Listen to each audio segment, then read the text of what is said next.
High welcome to the new vlog of the Tanaya Nikhil. मी तनया, मी निखिल.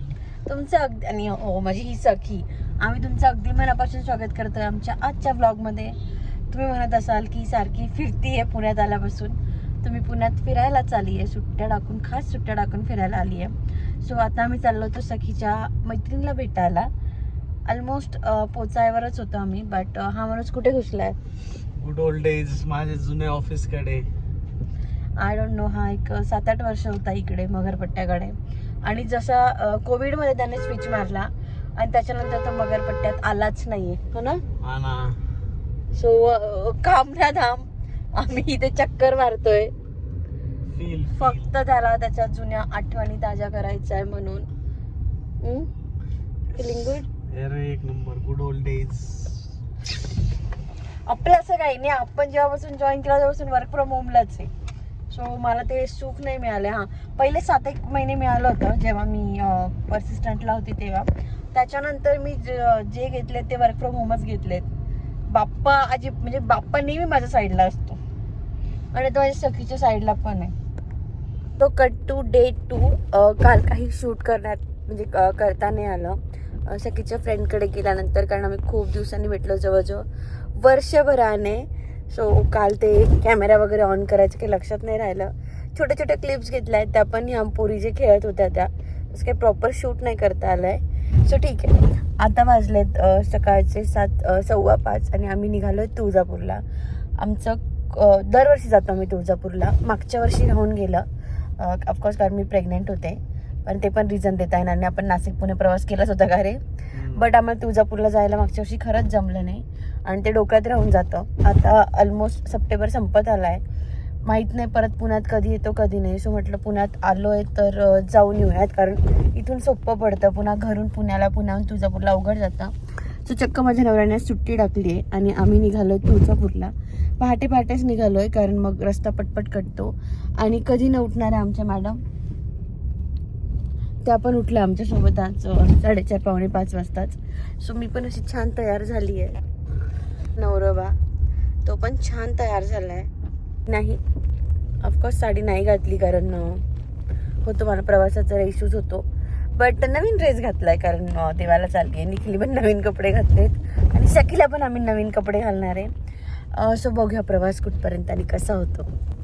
तुळजापूरला पोहोचल्यानंतर सगळ्यात आधी सखीला उठवून तिला फ्रेश केलं आणि मग मंदिराकडे जायला निघालो. गर्दी फार कमी होती, कारण फ्रायडे होता. विकेंडला जेवढी गर्दी असते त्याच्यामुळे आणि खूप कमी गर्दी होती.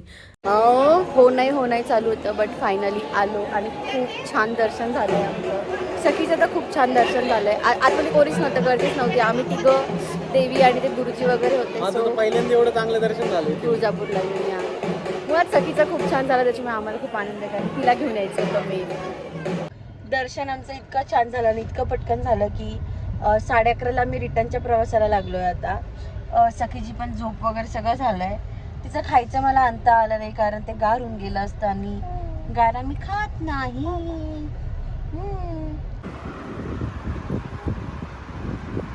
बरंच लांब आलो आहे आम्ही जेवणासाठी आणि आम्हाला इथे हॉटेल सापडेल. दरवेळेस आलं की होतं निसर्गाला जातो, त्यावेळेस तिथे जायची इच्छा नव्हती, तर दुसरीकडे आलो आहे. जेवण तर छान आहे स्टार्टिंग.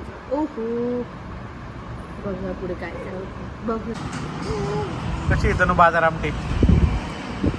छान, फर्स्ट टाइम ट्राय केली, मला पण माहीत नव्हते आधी. इकडच्या रूटाला ना जेवायचे खूप हाल होतात, कारण इथले हॉटेल्स वगैरे माहीतच नाहीये. निम्मे हॉटेल सुने पडलेले असतात आणि दरवेळेस आम्ही निसर्गाला जायचो, बट ह्यावेळेस म्हटलं नको, तिथलं नाही आवडत ती शेंगा चटणी वगैरे, म्हणजे तिथली नाही आवडत मला. हो, सखीला पण नाही आवडत. म्हणून यावेळेस दुसरं काहीतरी ट्राय करता करता आम्ही इतकं पुढे आलो की नंतर चालू होतं की जाऊ दे पुण्यात जाऊन जेऊ.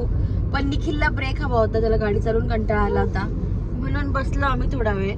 आणि आमचे इतके सारे प्रवास शक्य होता, कारण हे पिल्लू इतकं ऍक्टिव्ह असतं. आता आमचा जवळजवळ 3रा का 4था ड्रेस चेंज आहे. आम्ही इतकी मस्ती करतो, इतका त्रास देतो आईला, आणि आम्ही अजिबात म्हणजे असा किरकिर नाही करत ती प्रवासात. ती पण खूप एन्जॉय करते. से हाय बाबू, से हाय. नाही आता हाय नाही, आता आम्हाला आईचा टाइम हवा. हो, आता आम्हाला आईचा टाइम हवा. पापा म्हणतो आम्ही आता. पापा कालपासून आम्ही पापा म्हणायला लागलोय आणि त्याच्यामुळे आमचा पप्पा एवढा ढगात आहे.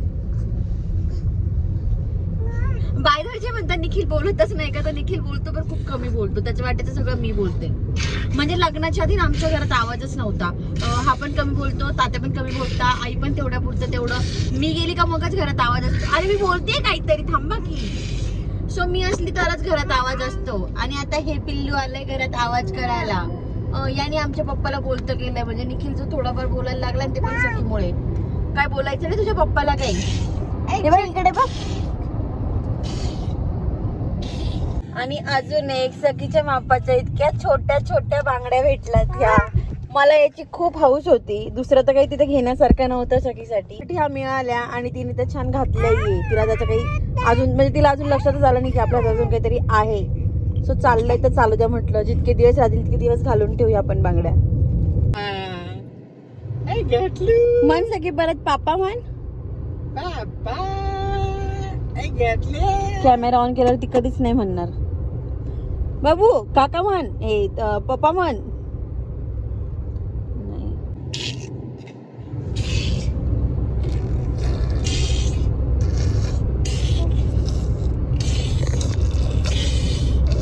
फायनली पुण्यात आलोय. आम्हाला जवळजवळ 6:30 झालेत. कारण या माऊमुळे आम्हाला खूप हळूहळू थांबत थांबत यावं लागलं. तिची झोप, मग तिला थोडं बाहेर घेऊन फिरायचं, मग तिचे लाड करायचे. असं करत करत आता आम्ही रस प्यायला आलोय. हा काळूबाई रसवंती जो आहे हा 12ही महिने ओपन असतो आणि याचा रस खूप चांगला असतो. आम्ही येतो 5-1 वर्षापासून इथे येतो आणि आम्हाला खूप आवडतो. सो निखिल बोलला चला आज पण घेऊन जातो मी तुला, ह्या रोडने आलो इथं. आणि हे बघा 5 तास झोपली ती आज गाडी जवळजवळ आणि प्रॉपर ॲक्टिव्ह आहे. आम्हाला घरी यायला अराउंड 7 वाजले. मी पण इक्वल जमली आहे. बट हे बापले का झोपून गेले आणि मला सकाळच्या जेवणाला इतका त्रास झाला. मी मी मी कधीच रोटी सब्जी बाहेर खात नाही. बाहेर खाल्लं तरी स्टार्टर खाते आणि घरी येते. बट आज निखिलला कंपनी म्हणून खायला गेले आणि त्याचा मला भयंकर त्रास झाला आहे घरी आल्या की. आता काही खायची इच्छा होत नाही आहे. बट थोडंफार खावं लागेल कारण उद्या चतुर्थी आहे आणि उद्या मी परत बाहेर जाणार आहे. सो थोडा कुछ तो खाना पडेगा. ती आपलं घर ते आपलं घर या पिल्लाला पण कळालंय. ती जेव्हापासून घरात आली ना इतकी खुश आहे. इवन ती नाशिकला असते, सिन्नरला असते, पण जेव्हा ती पुण्याला येते ना माहीत नाही का तिच्या अंगात वेगळाच जल्लोष असतो. आणि आता मी काल दुपारपासून आम्ही जवळजवळ बाहेर होतो. सो आत्ता आल्यानंतर आम्ही बघा आम्हाला कानाकोपऱ्यात फिरायचं आहे. आम्हाला अजिबात झोपायचं नाही आहे. सखी आईला जेवू द्यायचं नाही आहे.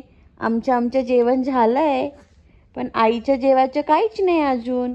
कारण सखी आईला उठूच देत नाही आहे. हो ना सखी. सखी नाही थोडं भाऊ पण खातोय आम्ही सध्या. शूज मागवलेत मी सखी आणि रेवासाठी. बघूयात ते एन्जॉय करताय की नाही याच्यात. आणि छान आणि कम्फर्टेबल वाटतात त्या सध्या तरी मला. सो आल्यापासून मी जरा जाम होती. तुम्ही माझी हालत बघू शकता. जसं आहे तसं दाखवते मी रॉवालं. तर माझं भयंकर डोकं दुखत होतं भयंकर. तर बाहेरच्या खाल्ल्याने मी जाम झालेली होती. स्पेशली त्या शेवभाजीनी जी मी कधीच खात नाही. आज माझ्या नवऱ्यामुळे खाल्ली मी ती. तर मी जाम होती. बट आता मी ओके थँक्स टू दिस झेंडू बाम. मी गोळ्या घेतल्या. मी ॲसिडिटीची गोळी घेतली. मी डोकेदुखीची गोळी घेतली. पण मला काहीच फरक नाही पडला. निखिलला म्हटलं शेवटी हे आण. हे मी अवॉइड केलं जवळजवळ 7-8 महिन्यापासून मी नाही लावत. सखी असते जवळ म्हणून. बट आज अजिबात ऑप्शन नव्हता. अर्थात प्रवास पण खूप झाला होता. सो हे ज्यांनी कोणी बनवलं आहे ना हे बेस्ट आहे. म्हणजे ॲटलिस्ट माझ्यासाठी तरी खूप बेस्ट आहे. सो मला खूप काही शूट करायचं होतं घरी आल्यावर पण माझी अजिबात हालत नव्हती. सो आजचा ब्लॉग इथेच संपूया. जर तुम्हाला आवडला असेल तर do like share and subscribe. Nikhil तुला काही बोलायचं आहे?